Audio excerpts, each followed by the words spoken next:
Gladys, I said no new coal mines in New South Wales. I'm Jenny Leong, this week in the New South Wales Parliament.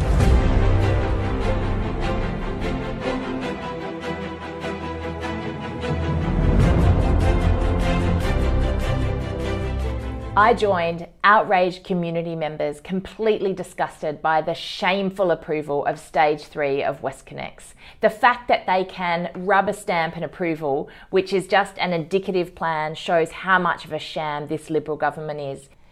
This approval was given 2 weeks ago, but they tried to secretly announce it without really announcing it, and the community made it very clear that we were not okay with this. I say to the Parliament Minister, this is what I think. I say this is what we all think. It is nothing short of an absolute joke. And we need to see some real accountability happening in that very building. They are being paid to be the government, but they are failing to listen to the people. And we have had enough. And the pressure they were feeling inside the chamber? Well, it was pretty obvious, it was pretty high. So let's watch as the Roads Minister responds or tries to respond to the High Court decision that found that her RMS, her department, really bungled acquisitions when it comes to Westconnex. We will take the right amount of time to consider it, analyse it, and at the appropriate time we will come back with further information about our plans forward, because we have plans. We have plans for this city. We have plans for Western Sydney. Oh, they have plans. They have plans. Plans. No one knows the plans, but they have plans. We have plans for regional New South Wales, Mr Deputy Speaker. Plans to get rid of the traffic chaos that you left us with. But it's not too late to stop it. We can stop our super funds going into privatisation of this dirty, polluting toll road. So take a minute now, write to your super fund and tell them, don't super fund Westconnex.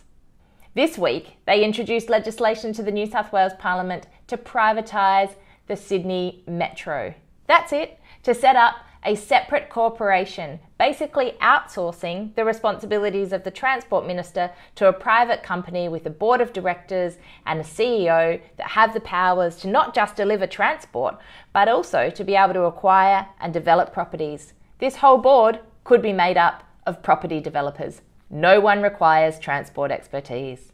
I do recognise that the Liberals are like no other when it comes to a privatisation agenda, but I would call on the Labor opposition to make a commitment to say that they will bring back into public hands our public transport system, because the Greens are committed to the idea, radical notion some might say, that a public transport system should be something that is controlled and operated by the public in the public interest. Now, call it radical, but that is where you heard it first here today in the chamber. So it seems that if the Liberals keep going at this privatisation rate, they're pretty much going to privatise themselves out of their own jobs. If they don't want to do it, I know some people that'd be quite happy to step in. Sometimes it takes the Greens to put the things on the agenda that nobody else is talking about in this place. And I was very pleased to be able to join my colleague, David Shoebridge, to hear Fire present their declaration in the Jubilee Room and make sure that we put their declaration on the parliamentary agenda. Also this week, the Libs denied me the ability to speak on the M5 toll petition. I recognised Tommy Magg's Fashion Revolution Week event, spoke on National and Domestic Violence Remembrance Day, attended the Women's Electoral Lobby event where they sang a beautiful song in the New South Wales Parliament foyer, went to the May Day toast. Yes, I got to escape from the Parliament to go to the May Day toast. Oh, and that's right, Bill McKibbon spoke. Well, that's it for another week in the New South Wales Parliament. I'm Jenny Leong, the Greens member for New